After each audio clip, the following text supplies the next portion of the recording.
Magic. Isaiah Thomas was the first one, original Isaiah. Gotcha. Was the first one that was going behind the back where I saw where he's like sitting in a chair. Like before, people used to go behind the back like the long way. Yeah. He was the first person I saw sit in a chair and go behind the back.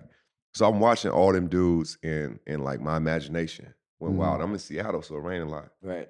I'm always outside. That's where my handle came from. It was no cone drills, it was nothing. It was wet outside, so I had to learn to navigate. Snowing outside, I had to learn to navigate the ball.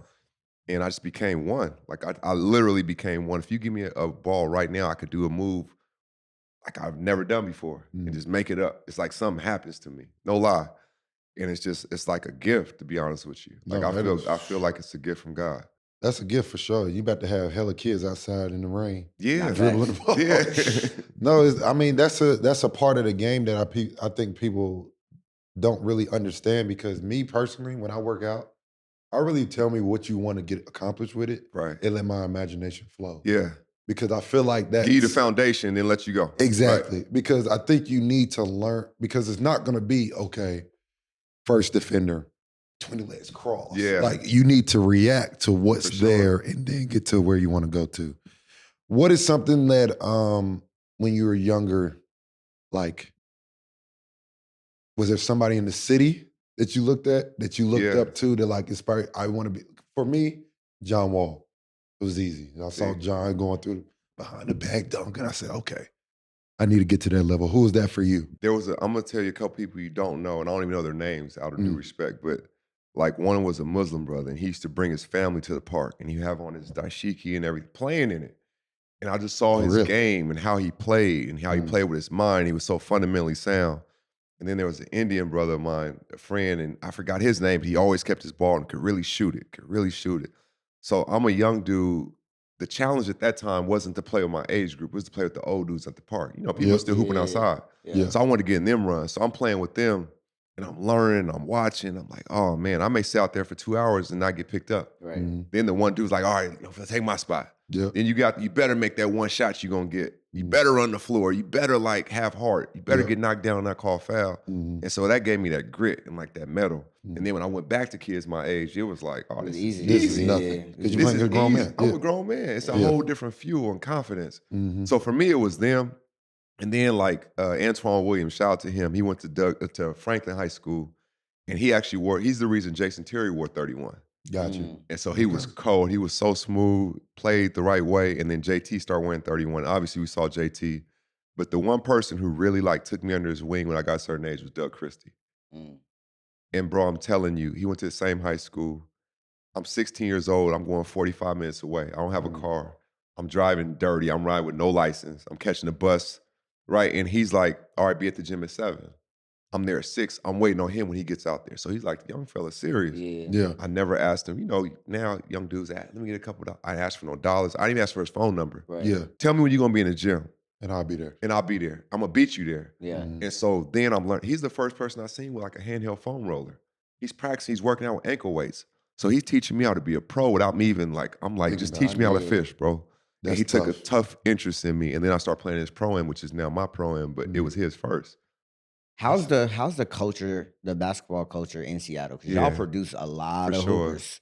And I know one thing I realized, we just had JT and Chris Camp in Vegas, and Paulo came. Yeah. And y'all just love to be in the gym. Love it. Like, it ain't too many like cities, like I know we call us the hoop state and stuff like that, but like Seattle hoopers love to hoop. So how's that?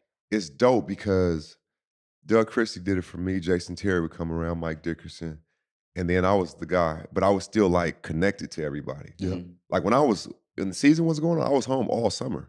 Literally no vacation, no nothing. So Apollo could see me in the gym, or Zach LaVine, or DeJounte, or Nate Robb, whoever it is, Brandon Roy could see me in the gym, and I'm there. So it's like I never left. So I was attached to that whole generation. Yeah. And I went to Chicago, and this is no disrespect to anybody, but I only saw I would see Mike Finley over here, I see Antoine Walker over here, I see Tim Hardaway over here, but I didn't really see them. I saw them hooping, but I didn't see them really building together. Yeah. At least I didn't see it. Yeah. So I'm like, man, when I go home, there's a 9th grader that can be able to text me, ask me anything they want, and build that way.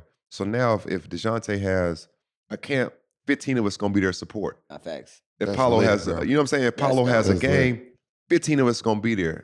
It's not the crabs in the bucket mentality. It's like, I got it. I got the answer. I got the blueprint. Nah, this is how you do Let me it. pass it along. That's tough. And now the only thing you gotta do is pass the baton when it's their turn. Yeah. Mhm. And that's how you do it. And I think that's what makes it special. That's dope. That's elite. I mean, that's something that I'm even thinking about now. Yeah. As far as like, I want to help these kids understand what this game is really like Right. and what this could do for you.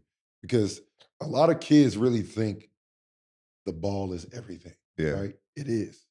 But the basketball has created this. No, facts. These relationships. You see what I'm saying? Like, this means more than that. Without a doubt. You know what I'm saying? Theo, it used to be when I was a kid, I was like, I would pay the NBA to let me play. Yeah. I never did it for the money. Mhm. When somebody, like, I would sneak in Sonic games, Laker games, and I would get there and they were playing the house music. I'm like, oh, that's what the pros listen to? Yeah. I'm going home and listen to that. Yep. Getting NBA socks was everything. Like, I would do anything to be a pro. For sure. Yeah. The coolest thing about being a pro is having this like stage and platform to help you. And you don't have to have the stage to do it. 1000%. But I'm just saying in general to help the next generation, to help kids. That's the coolest thing in the world. Yeah. I wouldn't trade that for nothing. Yeah. That literally is my favorite thing about being somewhat successful is that part. Like I can help and give back and like not just with money, just with time. Yeah. Just an interest. Yeah. Think about there's some kids that we all grew up in the communities. They can go one way or another. Mm-hmm. And if nobody is like, man, you all right? Let's go to the park. Let's go to a game. Let's just kick it. Like on some Big Brother stuff. Yeah. They could be doing, as we know these youngsters, they could be doing a whole different thing. Mhm. So it's affecting lives in a different way. If you guys ever forget to put on your daily deodorant, don't worry. Mando has got you with their whole body deodorant from the founders of Lumi. Formulated with mandelic acid, Mando gives you 72 hours of odor control. It stops odor before it even starts. And the best thing about it, you can put it anywhere. Mando has cologne quality scents, and my favorite is Mount Fuji. Mount Fuji will have you smelling good for a long time, and trust me, Colleen noticed right away.